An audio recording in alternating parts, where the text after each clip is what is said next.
Masaya natin ipaghandang pagdating ng manunubos na kapalitas natin. Tuwirin mga landas, mga alitan ay tapusin sapagkat si Kristo'y darating. Simula mula noong unang-una, nang ang tao'y nalubos sa sala. Bilang ako ang milenyo maglilihim, ang sagot niya ay Emmanuel. Masaya natin ipaghandang pagdating ng manunubos na kapalitas natin. Tuwirin mga landas, mga alitan ay tapusin sapagkat si Kristo'y darating. Tuwirin mga landas, mga alitan ay tapusin sapagkat si Kristo'y darating. Sa ngalan ng Ama, ng Anak, at ng Espiritu Santo, Amen. sumainyo ang Panginoon. At sumaiyo rin. Mga kapatid, tayo ay nasa panglima ng araw ng ating simbang gabi o Misa de Gallo. Minsan ba ikaw ay nalilito? Minsan ba hindi mo alam kung anong iyong gagawin? Palagi natin tinatanong, ano ba ang tama? Ano ba ang mabuting desisyon? Pero ang pinakamabuting pwede mong gawin ngayon ay ang sumunod sa kagustuhan ng Diyos. Kaya madalas ikaw ay nabibigatan, ikaw ay nahihirapan, kasi hindi mo sinasama ang Diyos sa iyong mga desisyon. Nakakalimutan mo ang Diyos na isama sa iyong mga plano. Ang pinakasiguradong desisyon na pwede natin gawin sa ating buhay ay ang sumunod sa kagustuhan ng Diyos. Dahil ang kanyang kagustuhan ay mabuti at makakabuti sa atin. Sa napakaraming beses na kung saan tayo'y pumili base sa ating nararamdaman, tayo'y pumili na hindi naman talaga natin pinag-isipan. Sa mga pagkakataon na kung saan pumili tayo na masama ang ating loob, hilingin natin muli ang awa at pagpapatawad ng Diyos. Para tayo ay makitang karapat-dapat, muli na makatanggap sa mga banal na misteryo. Inaamin ko Sa makapangyarihang Diyos at sa inyo mga kapatid, na lubha akong nagkasala sa isip, sa salita, sa gawa, at sa aking pagkukulang. Kaya isinasamo ko sa mahal na Birheng Maria, sa lahat ng mga anghel at mga banal, at sa inyo mga kapatid, na ako'y ipanalangin sa Panginoong ating Diyos. kawan tayo na makapangyarihang Diyos. Patawarin tayo sa ating mga kasalanan. Patnubayan tayo sa buhay na walang hanggan. Amen.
Gloria in excelsis Deo.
Manalangin tayo.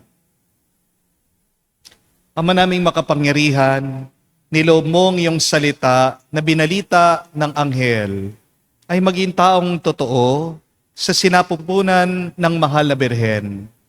Pagkaloob mong kami sumasampalatayang siya'y ina ng Diyos, ay matulungan niyang dumalangin sa iyo sa pamagitan ni Jesucristo kasama ng Espiritu Santo magpa sa walang hanggan. Amen.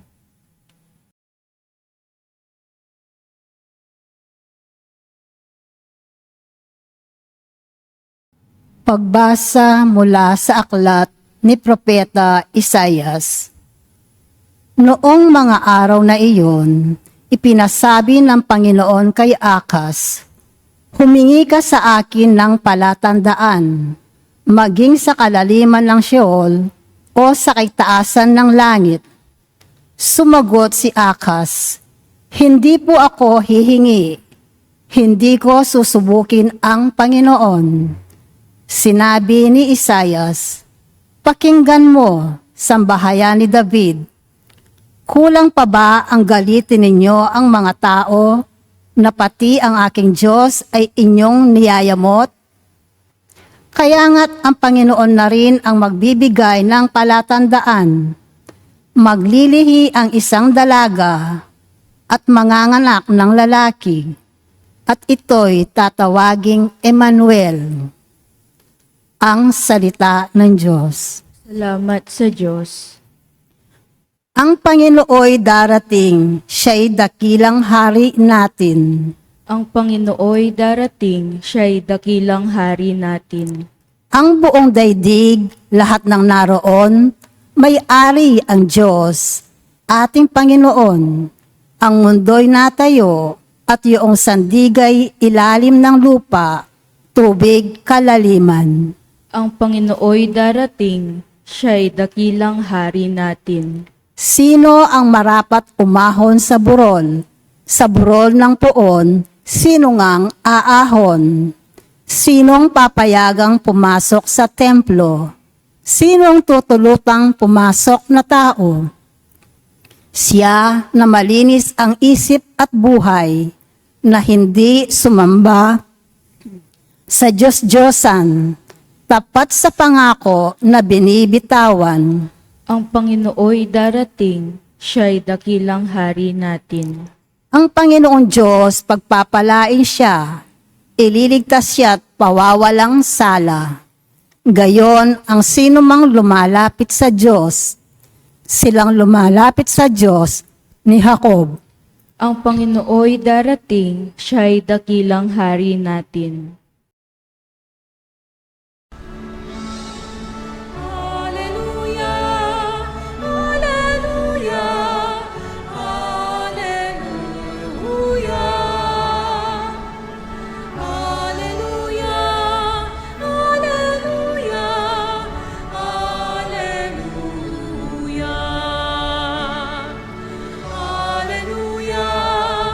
alleluia, alleluia.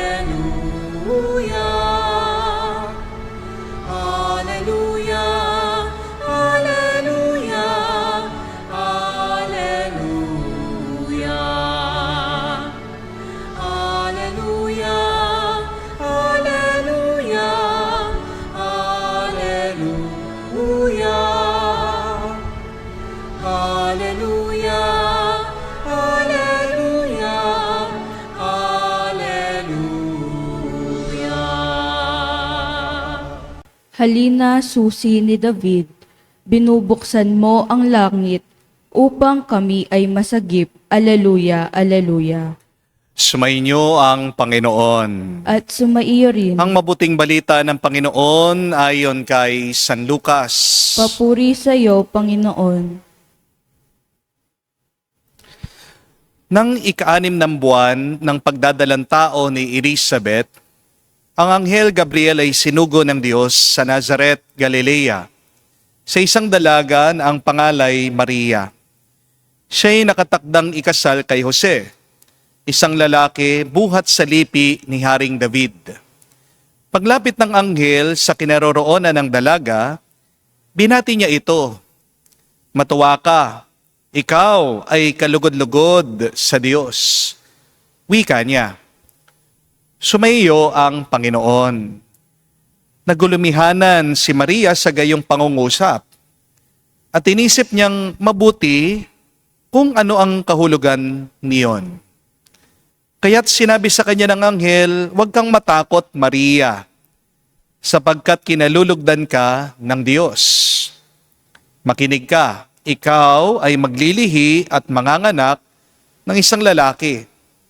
At siya'y tatawagin mong Jesus. Magiging dakila siya, tatawaging anak ng kataas-taasan. Ibibigay sa kanya ng Panginoong Diyos ang trono ng kanyang amang si David. Maghahari siya sa angkan ni Jacob magpakailanman. At ang kanyang paghahari ay walang hanggan." "Paanong mangyayari ito? Gayon ako'y dalaga," tanong ni Maria. Sumagot ang anghel, "Bababa sa iyo ang Espiritu Santo at lililiman ka ng kapangyarihan ng kataas-taasan. Kaya't banal ang ipapanganak mo at tatawaging anak ng Diyos. Natatandaan mo ang iyong kamag-anak na si Elizabeth? Alam ng lahat na siya'y baog. Ngunit naglihi siya sa kabila ng kanyang katandaan. At ngayoy ika-6 na buwan ng kanyang pagdadalang tao, sapagkat walang hindi mapangyayari ang Diyos." Sumagot si Maria, "Ako'y alipin ng Panginoon. Mangyari sa akin ang iyong sinabi." At nilisan siya ng anghel. Mga kapatid, ang mabuting balita ng ating Panginoon. Pinupuri ka namin, Panginoong Hesukristo. Magandang araw po muli sa inyong lahat. Mga kapatid, may tanong lang po ako sa inyo. Ano pong nararamdaman nyo ngayon? Hindi po birong tanong ito, ha?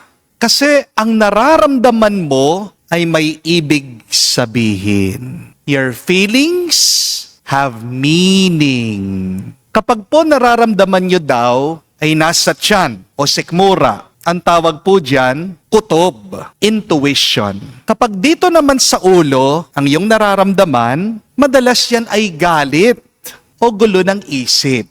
Kapag sa mukha naman, ang iyong nararamdaman, yan po ay hiya, di ba? Namumula ka. Kapag naman ang nararamdaman mo dito sa lalamunan, yan naman po ay lungkot.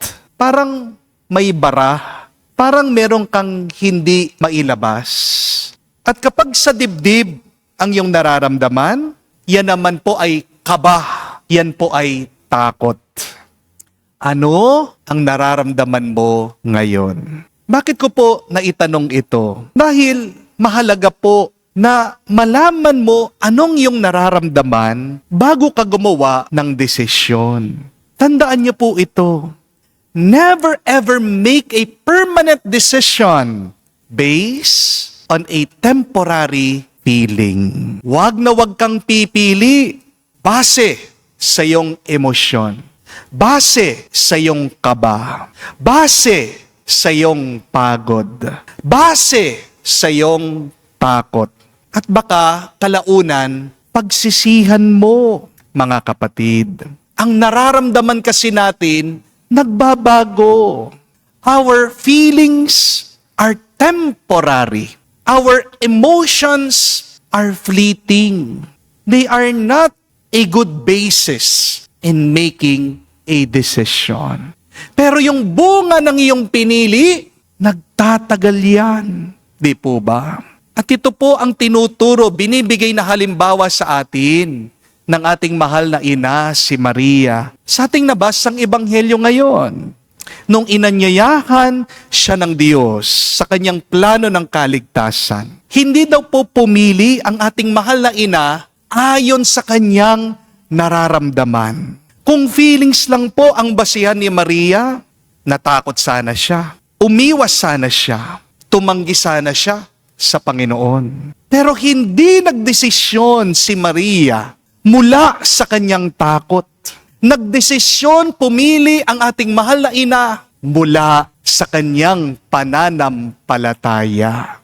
Hindi man po lubusan maintindihan ni Maria, pero lubos ang kanyang pagtitiwala sa Ama. Kaya nga po tayo'y pinapaalalahanan ngayon. Following God is not based on your feelings, but following God should be based on truth and trust. Minsan, kapag sumusunod ka sa Diyos, nararamdaman mo mahirap, mabigat, hindi madali. Pero sumunod ka pa rin sa Kanya. Kasi kalaunan, sa iyong kinabukasan, may nakahintay na mabuting grasya. Make decisions based on your trust. You will see miracles will happen in your life. Maraming beses, gumagawa po tayo ng desisyon mula sa ating kutob. Di po ba? Pero hindi naman sa lahat ng pagkakataon, tama ang ating kutob. Kung totoo po ang kutob, edi sana marami na ang sumusugal na nanalo sa sugal. Di po ba? Pero aminin na mga sugarol dyan, kutob ko, mananalo na talaga ako, magbebet ulit ako. Anong nangyari? Wala. Talo sila. Kung talagang totoo ang nararamdaman natin, yan ang makakabuti sa atin. Bakit ang daming mga babae ang nagkamali sa kanilang pagpili sa kanilang mga asawa?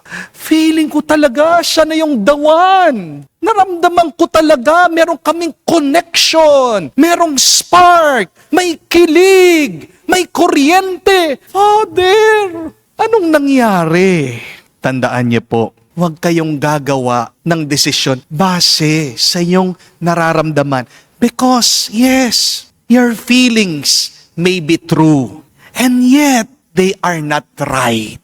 Amen? Totoo yung iyong nararamdaman, pero hindi naman sa lahat ng pagkakataon, tama ang iyong nararamdaman. Follow only God, because God is right all of the time. Amen? Mag-ingat kayo, lalong-lalo na kapag kayo ay kinakabahan, natatakot, kung ikaw ay gumagawa ng desisyon, base lang sa iyong kaba, mag-ingat ka. Because remember, fear blinds you to God's reality. But the opposite of fear is faith. And what does faith do to us? Faith opens your eyes to see God's blessing. When you have faith, you can see the impossible. Kung ano man ang imposible, makikita yan ng iyong mata kung may pananampalataya ka. Kapag may pananampalataya ka, makikita mo, ginawa na ng langit, ibibigay sa'yo ng Diyos Ama. Tandaan niyo po ito, mga kapatid. What looks overwhelming to you, it has already been surrounded by God's armies. Kung may pananampalataya ka, makikita mo, mararamdaman mo, paglalaban ka ng Diyos. Amen? Hindi ko po makalimutan itong aking karanasan. Noon lang po nakaraang linggo ito Pagkatapos po ng napakaraming misa ko, meron pong isang sumingit, nagre-request ng anointing for the sick. Hindi na raw po kumakain itong pasyente. At ang sabi pa, feeling daw nitong tao, kinulam siya. Dinadala po ako, nagmamadali sila. Pupunta daw kami doon sa hospital. Ang problema, meron pa po akong isang meeting nung gabing yon. At sabi ko po dito sa pamilya, tatapusin ko muna po itong aking meeting at pagkatapos, pupunta ako, i-anoint ko siya doon sa hospital. Hintayin niyo po ako. Naghintay po yung may sakit. At kahit na gabi na po, pumunta ako sa hospital at pagdating ko po pagkabukas ng pintuan, nakita ko po yung pasyente. Diretso, hindi na gumagalaw. Sabi ko, bangkay na yata. Pero tuwang-tuwa po yung pamilya niya, Father, pasok po kayo. Father, pagdasal niyo po. At sa loob-loob ko po, habang pinagdarasal ko yung tao, sabi ko, mukhang may ililibing na naman ako. Alam niyo po kasi, dito sa aking parokya, halos bawat linggo, ang daming namamatay. Nag-a-average po ako ng mga patay dito sa parokya. Kakaunti na po yung 5 per week. Marami po nung minsan, isang linggo, naglibing ako 10 tao. Yan nga po sabi nung parish priest na pinalitan ko, Father, mamamatay ka dito sa mga patay. Sabi niya, maraming namamatay dito sa parokya. Ihanda mong sarili mo. Pagod na pagod po ako dito sa parokya dahil po sa mga patay. Kaya nga po, araw-araw, isa po sa pinagdarasal ko sa aking mga parokyanos.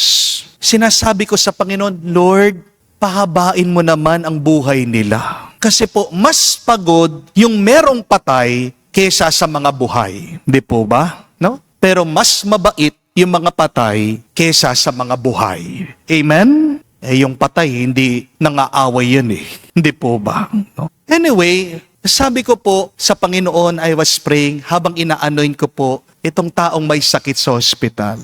Lord, wag mo naman agad kukunin ng taong ito. Magpapasko na. Maawa naman po kayo. Extend nyo naman po yung buhay niya kung gugustuhin nyo. At alam niyo po kung ano nangyari.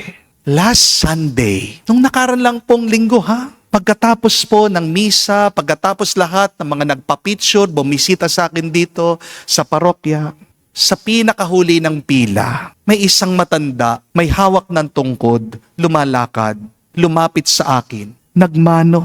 At sabi po nung kasama niya, Father, hindi kayo maniniwala. Ito yung pasyenteng inanoint nyo nung gabi. Nakatayo na. Gumaling. Nangilabot po ako. At wala po akong ibang nasabi kung hindi, wow, God is good. Sobra-sobra. Amen? Sabi po nitong kanyang kapamilya, habang mangiyak-ngiyak, Father, milagro. Totoo po. Kasi makita mo yung tao, handa nang lumisan dito sa mundo. Tinuwid na yung sarili, nagpapaalam na. Pero pagkatapos daw po ng aking anointing, kinabukasan, lumakas. Pagkatapos, na-discharge. Totoo ang sinasabi ng Anghel Gabriel sa ating mahal na ina. Walang bagay ang hindi mapangyayari ng Diyos. Nothing is impossible with God. You only have to believe. That is why, that is the best decision that you have to make today. You have to believe with all of your heart. God can do it. Amen? Mga kapatid, kung feeling lang ang basihan ng iyong pagdedesisyon, sigurado, marami po sa inyo, susuko na, bibitaw na, mawawala na ng pag-asa. Pero, higit sa nararamdaman, nariyan ang pananampalataya. At ano po ang ugat ng ating pananampalataya sa Diyos? Yung mga nagawa na ng Diyos sa nakalipas. Yung katotohanan na hanggang ngayon, minamahal ka niya, may ginagawa siyang mabuti para sa iyo. At may pangako ang Diyos para sa iyo sa kinabukasan. What is the basis of our faith? It is to believe that in times past, the Lord has done great things.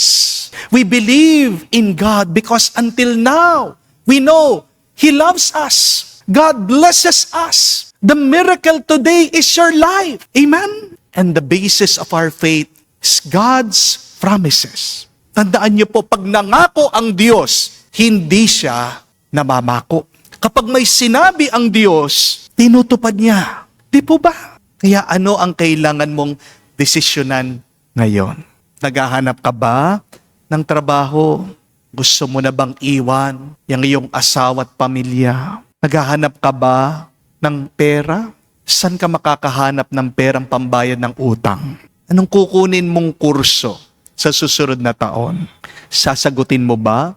Yan ang nililigaw sa'yo. Titigil ka na ba sa pagpapagamot mo? Dahil feeling mo, hindi ka namang gumagaling. Patatawarin mo ba yung mga taong nakasakit sa'yo? Mga kapatid, ulitin ko po. Do not make a lasting decision based on your temporary feeling. Gayahin natin ang mahal na ina. Bago siya umoo, huminto muna siya, nakinig muna siya, nagnilay muna siya, nagdasal siya. So decide based on your trust on God. Sundan natin si Mama Mary. She trusted God. That was the basis of her decision. Tingnan niyo naman po kung ano naging bunga ng kanyang pagpili dahil sa kanyang tiwala sa Diyos. Nagkaroon ng kaligtasan ng ating buhay at ang ating buhay ay benendisyonan ng Diyos. So, the more that you trust God, the more that you will follow Him, and the more that you follow God, the more that you will make blessed, peaceful, and joyful decisions in your life. Kung gusto mong magkaroon ng mga mas pinagpalang desisyon, kailangan kang sumunod at manatili sa Diyos. Ito pong ating ipagdasal sa banal na misang ito, sa panglimang araw ng ating simbang gabi. Sabihin natin, O Maria, turuan mo kami, gabayan mo kami kung paano magtiwalang lubusan sa Diyos para lahat ng aming mapili ay magkaroon ng bunga ng grasya at pagpapala. Amen. Tumayo po tayo. Natalay po natin sa Diyos ang ating mga dasal at panalangin. Si Jesus ay siya ang ating Emmanuel, ang Diyos sa piling natin. Ang kanyang pagiging kapiling natin ay bukal ng kasiyahan at lakas. Pagkatiwala natin sa Kanya ang ating mga alalahanin at pag-asa habang nananalangin tayo. Ating sabihin, Panginoon, dinggin mo kami. Panginoon, dinggin mo kami. Panginoong Hesus, lumagi ka nawa sa iyong simbahan habang tuwi na siyang nagsisikap maghatid ng iyong mabuting balita sa lahat at magbigay saksi rito sa buhay ng kanyang mga kasapi. Manalangin tayo. Panginoon, dinggin mo kami. Panginoong Hesus, lumagi ka nawa sa Santo Papa, aming obispo, aming kura paroko, at kanyang mga katulong, upang sila'y maging mga lalong mabisang ministro ng iyong inspirasyon at pamamatnubay. Manalangin tayo. Panginoon, dinggin mo kami. Panginoong Hesus, lumagi ka nawa sa aming mga pinunong politikal at sibil, sa aming mga hukom, mga pulis at mga sundalo, upang mabisa nilang maitaguyod ang katarungan, kaayusan, at kapakanang panlahat. Panalangin tayo. Panginoon, dinggin mo kami. Sa katahimikan po ng ating puso, sabihin natin, banggitin natin ngayon sa Diyos ang ating mga personal na intensyon.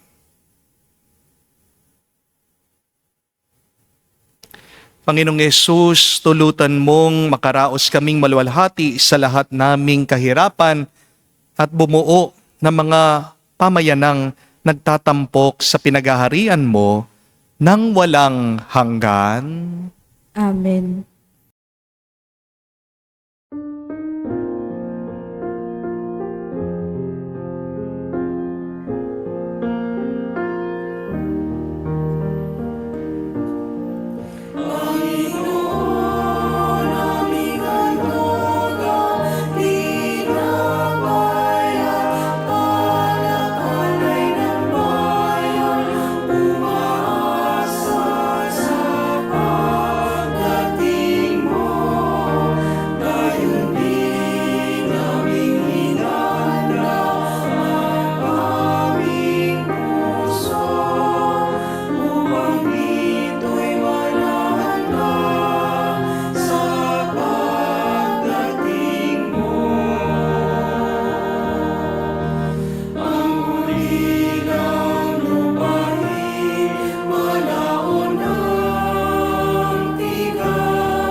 Manalangin kayo mga kapatid, para ng ating mga paghahain ay kalugdan ng Diyos amang makapangyarihan. Tanggapin nawa ng Panginoon itong paghahain sa iyong mga kamay, sa kapurihan niya at karangalan, sa ating kapakinabangan at sa buong sambayanan niyang banal. Ama naming lumikha, ang mga alay naming nakahain sa iyong dambana ay pabanalin nawa ng paglukob ng Banal na Espiritu na pumuspo sa sinapupunan ng Mahal na Birhen Maria upang magdalang tao at magsilang sa iyong anak na siyang namamagitan magpa sa walang hanggan. Amen. Sumainyo ang Panginoon. At sumaiyo rin. Itaas sa Diyos sa inyong mga puso at diwa. Itinaas na namin sa Panginoon. Pasalamatan natin ang Panginoong ating Diyos. Marapat na siya ay pasalamatan. Ama naming makapangyarihan, tunay nga marapat na ikaw ang aming pasalamatan sa pamagitan ni Jesucristo na aming Panginoon. Ang pagsusugo mo sa Kanya ay pinahayag na lahat ng mga propeta. Ang pagsilang niya ay pinanabikan na Mahal na Birhen Kanyang inang tunay. Sa kapangyarihan ng Espiritong Banal, ang pagdating niya ay nilahad ni San Juan Bautista sa kanyang pagbibinyag. Ngayon pinaghahandaan namin maligayang araw ng kanyang pagsilang. Kami nananabik at nananalangin, lubos na makaharap sa kanyang kadakilaan.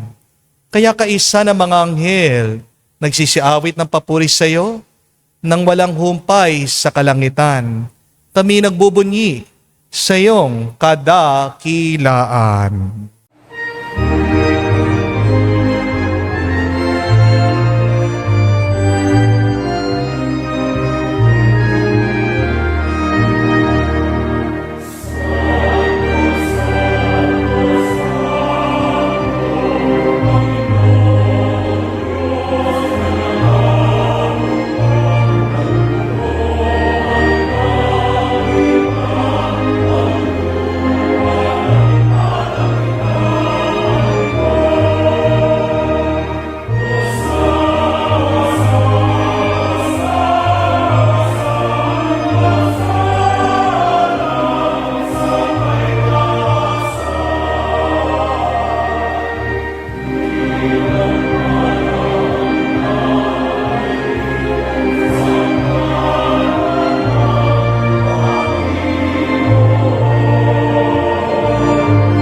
Ama naming banal, ikaw ang bukal ng tanang kabanalan.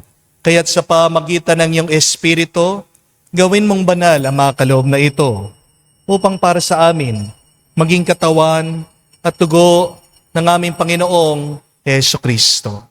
Bago niya pinagtiis ang kusang loob na maging handog, hinawakan niyang tinapay, pinasalamatan kanya, pinaghati-hati niya iyon, inabot sa kanya malagad at sinabi, tanggapin ninyong lahat ito at kanin. Itong aking katawan na ihahandog para sa inyo.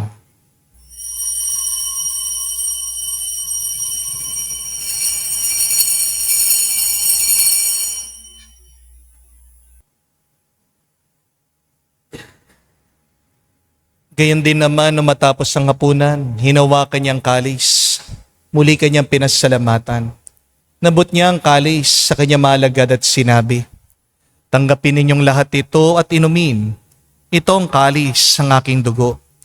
Nang bago at walang hanggang tipan, ang aking dugo na ibubuhos para sa inyo at para sa lahat, sa ipagpapatawad ng mga kasalanan. Gawin ninyo ito sa pag-aalaala sa akin.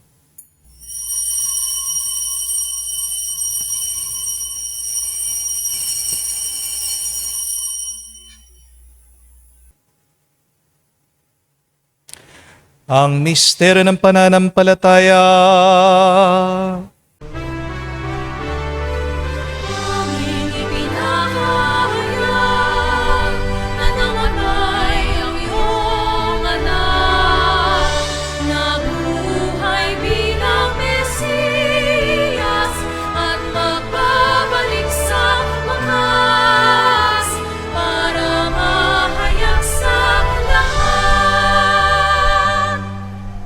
Ama, ginagawa namin ngayon ang pag-alaala sa pagkamatay, muling pagkabuhay ng iyong anak. Kaya tinialay namin sa iyong tinapay nagbibigay buhay at ang kalis na nagkakalob ng kaligtasan. Kami nagpapasalamat dahil kami yung minarapat na tumayo sa harap mo para maglingkod sa iyo. Sinasamo namin kami magsalo-salo sa katawan at tugon ni Kristo ay mabuklod sa pagkakaisa sa pamagitan ng Espiritu Santo. Amalingapin mong yung simbahan, laganap sa buong daigdig. Puspusin mo kami sa pag-ibig. Kaisa ni Leon, ang aming Santo Papa, si Florentino, aming Arsobispo at ng Tanang Kaparian. Alalahanin mo rin ang aming mga kapatid na nahimlay. May pag-asang sila'y muling mabubuhay. Gayon din naman lahat ng mga pumanaw. Kawan mo't sila't patuloyin sa iyong kalibanagan. Kawan mo't pagindapatin kaming lahat, makasalo sa iyong buhay na walang wakas. Kaisa na Mahala Birhen Maria, Ina ng Diyos.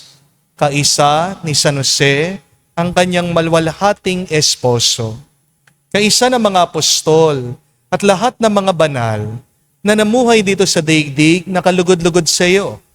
May pagdiwang nawa namin ang pagpupuri sa ikararangal mo sa pamagitan ng iyong anak, aming Panginoong Heso Kristo. Sa pamamagitan ni Kristo, kasama niya at sa Kanya, ang lahat ng parangal at papuri ay sa iyo, Diyos Ama, makapangyarihan, kasama ng Espiritu Santo, magpasawalang hanggan. Amen, Amen,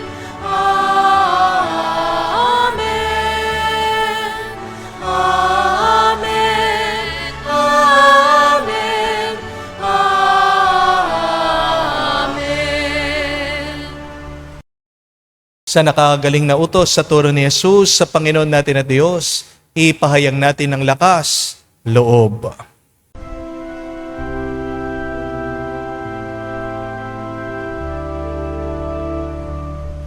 Ama namin, sumasalangit ka, sambahin ang ngalan mo, mapasa amin ang kaharian mo, sundin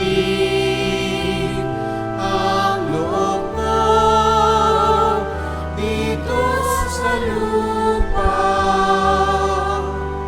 para nang sa langit.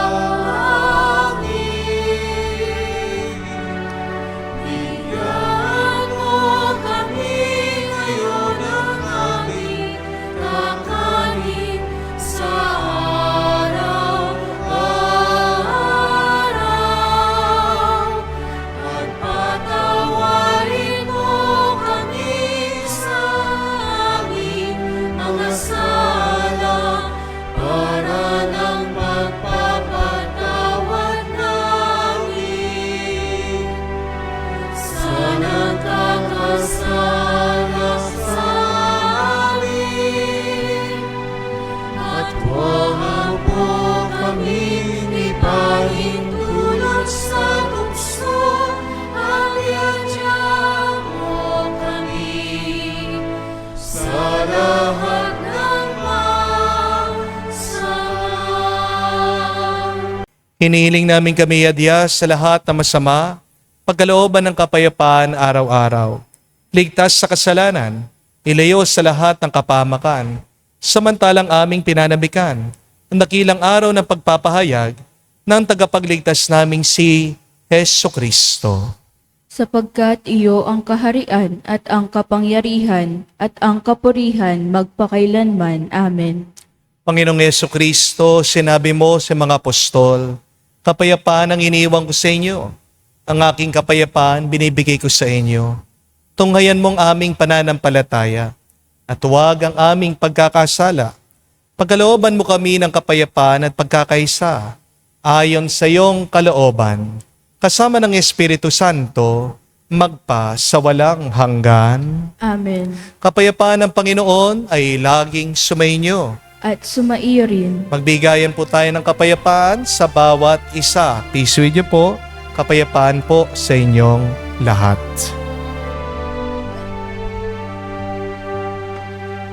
Cordero ng Diyos na nag-aalis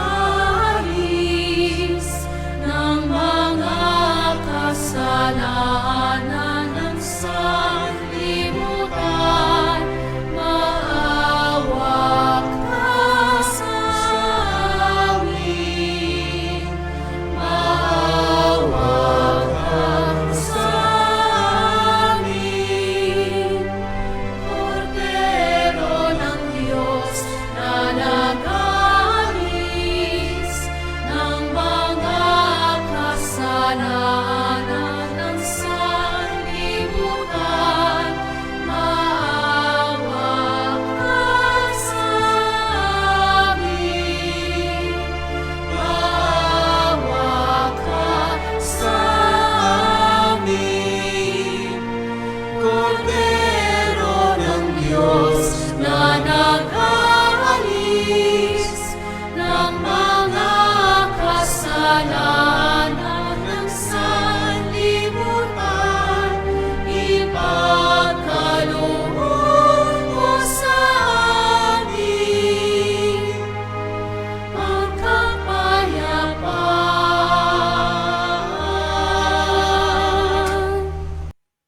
Mga kapatid, naririto ang ating Panginoong Jesucristo, ang Kordero ng Diyos. Siya nag-aalis sa mga kasalanan ng sanlibutan. Mapalad tayong lumalapit sa piging ng Kordero. Panginoon, hindi ako karapat-dapat na magpatuloy sa iyo, ngunit sa isang salita mo lamang ay gagaling na ako.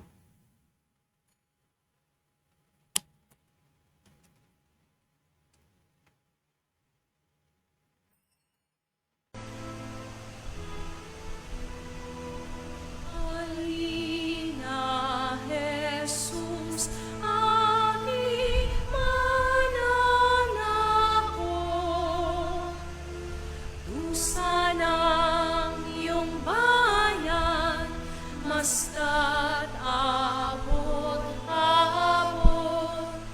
sa pag-ibig salat, katarungay kapos. Tangi kang pag-asa, O Jesus. Halina, Jesus, aming mananako.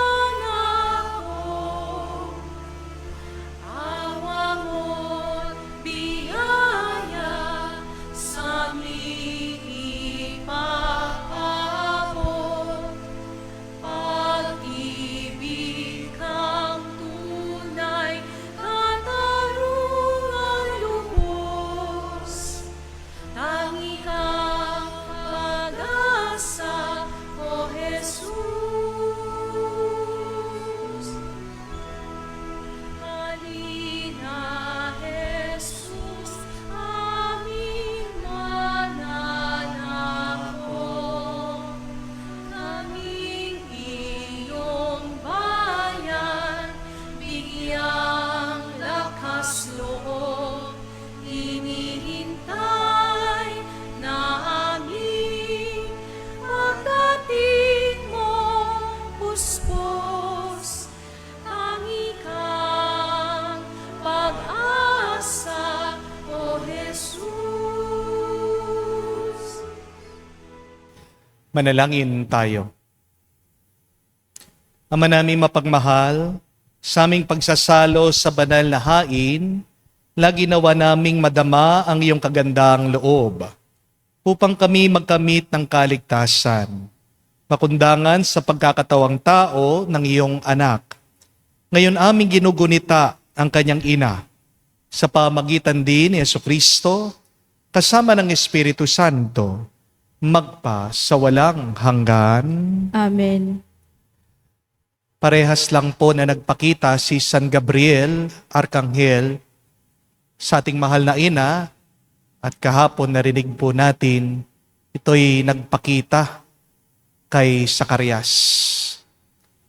Pero anong pagkakaiba?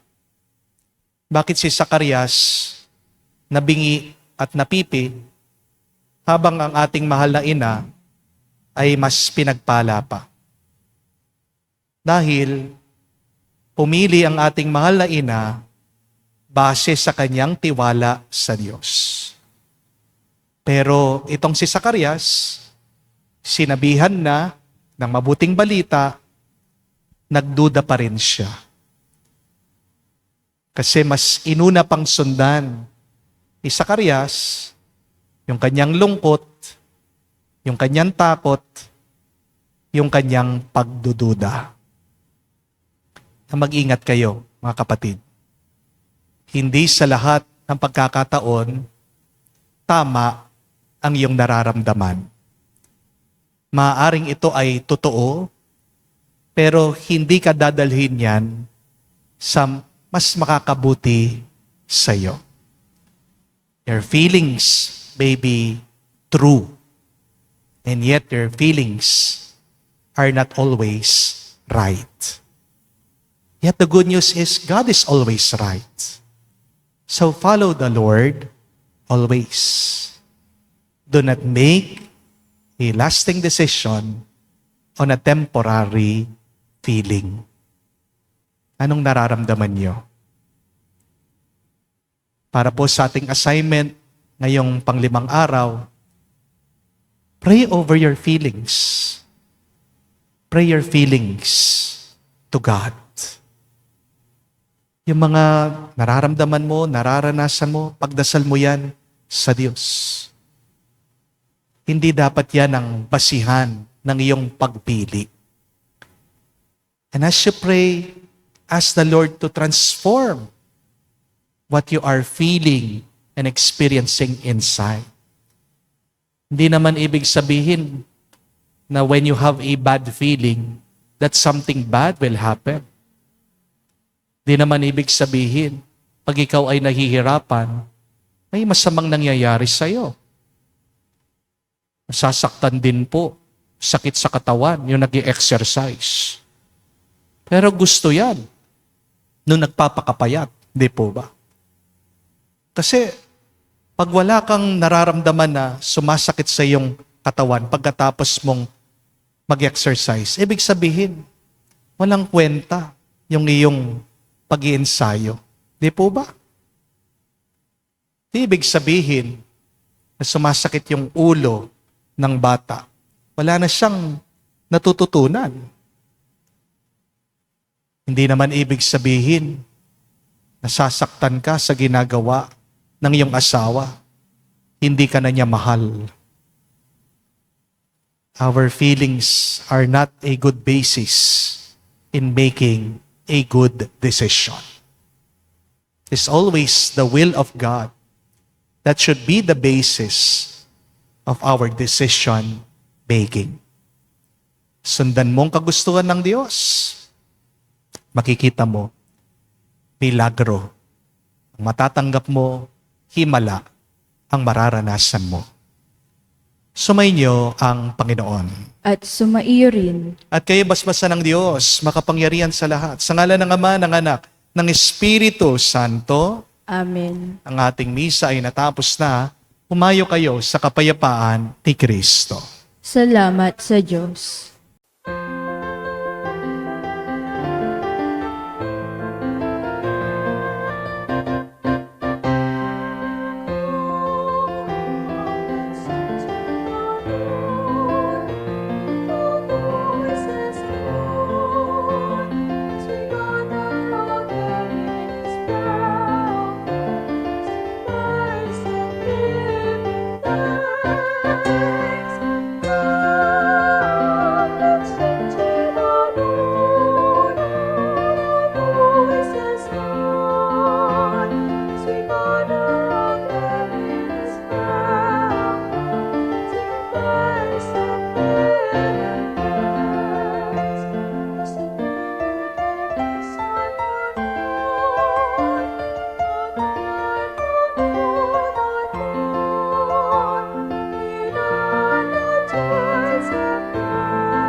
present